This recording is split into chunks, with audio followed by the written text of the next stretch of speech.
Hello student, आज हम पढ़ेंगे राष्ट्रीय मानव अधिकार आयोग के बारे में, जो कि मानव अधिकार आपके सिलेबस का जो पार्ट है उसी के अंतर्गत आता है और जिसमें नेशनल ह्यूमन राइट कमीशन एक महत्वपूर्ण पार्ट है आपके सिलेबस का।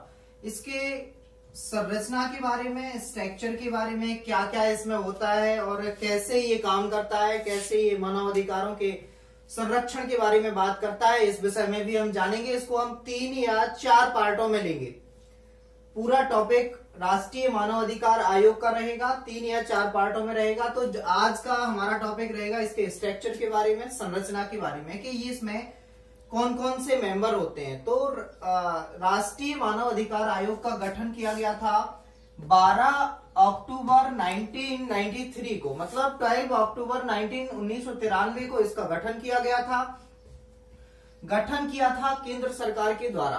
केंद्र सरकार ने मानव के अधिकारों की रक्षा करने के लिए एक अधिनियम बनाया, जिसे हम मानव अधिकार अधिनियम 1993 के नाम से जानते हैं। और उसी अधिनियम के द्वारा मानव के अधिकारों को सुनिश्चित करने के लिए इस मानव अधिकार आयोग का गठन किया गया। और इस आयोग की सेक्शन 3 धारा 3 के अंतर्गत इसमें हमें इसके स्ट्रक्चर के बारे में बताया गया है कि इसमें कौन कौन से मेंबर होते हैं। तो आइए हम देखते हैं कि सबसे पहले इसमें एक अध्यक्ष होता है।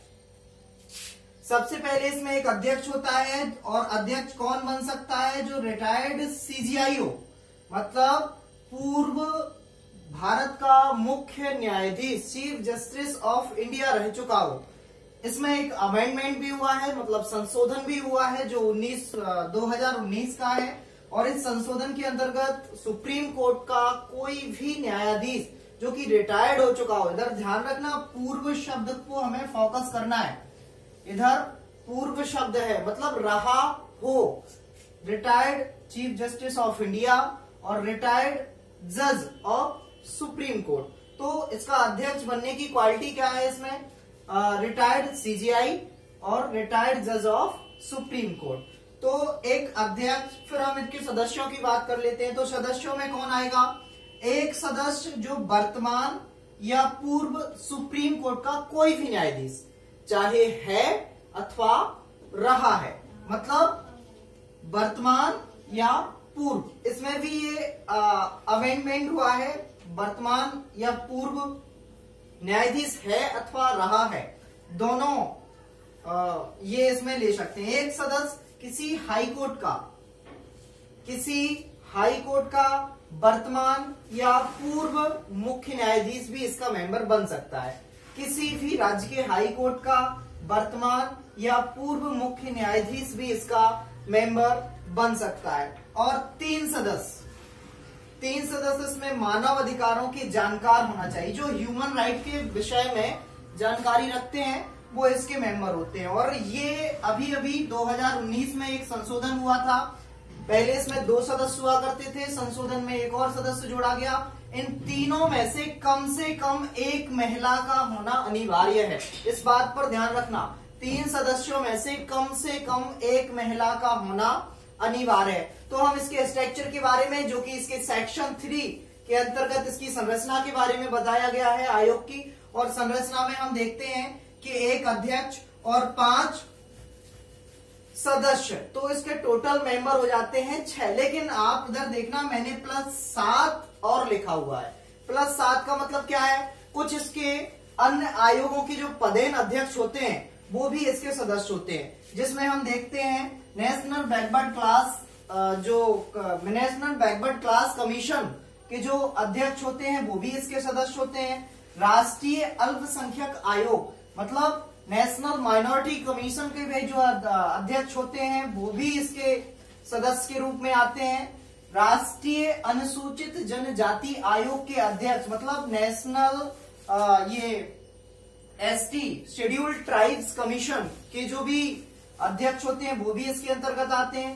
राष्ट्रीय अनुसूचित जनजाति नेशनल शेड्यूल कास्ट कमीशन के अध्यक्ष होते हैं, वो भी इसके मेंबर के रूप में आते हैं। नेशनल वुमेन कमीशन, राष्ट्रीय महिला आयोग के भी अध्यक्ष इसके सदस्य होते हैं। राष्ट्रीय बाल अधिकार संरक्षण आयोग के जो अध्यक्ष हैं वो भी इसके सदस्य होते हैं। ध्यान रखना, जो अभी 2016 में भारतीय प्रधानमंत्री नरेंद्र मोदी गवर्नमेंट के द्वारा एक दिव्यांग जन आयोग बनाया गया है, तो इसमें अध्यक्ष नहीं होते हैं, इसमें होते हैं आयुक्त। तो इसके जो मुख्य आयुक्त होते हैं वो भी इसके सदस्य होते हैं। तो इस प्रकार हम देखें 1 2 3 4 5 6 7, तो ये पदेन सदस्य होते हैं, मतलब ये अपने पद पर रहते हुए इसके अपने आप सदस्य बन जाते हैं। तो प्लस हम इसमें ऐड कर देते हैं, तो संरचना में हमें दिखाई देते हैं राष्ट्रीय मानव अधिकार आयोग के 13 मेंबर। लेकिन इस बात का ध्यान रखना, मुख्यतः 6 ही होते हैं जो मुख्य कार्य होते हैं। जुडिशियरी से संबंधित कार्य करना हो, मतलब न्यायिक कृत्य यदि करता है इनमें से कोई भी मेंबर, इनको न्यायिक कृत्य करने का अधिकार नहीं होता है। न्यायिक कृत्य मतलब जुडिशियल वर्क करने का अधिकार सिर्फ 6 ही लोगों को होता है, और अन्य भी न्यायिक हो या प्रशासनिक हो, न्यायिक और प्रशासनिक केवल ये 6 लोग काम करते हैं। बाकी हम ये 7 मेंबर भी इसमें हम इंक्लूड कर लेते हैं, तो टोटल 13 सदस्य इसके हो जाते हैं। बाकी हम धीरे धीरे इसकी वीडियो लाते रहेंगे। फर्स्ट चैप्टर में आज के लिए इतना है, पहले हम देखेंगे। आप लोग बिल्कुल परेशान नहीं होना, आपका सिलेबस पूरा कंप्लीट कराया जाएगा। Thank you.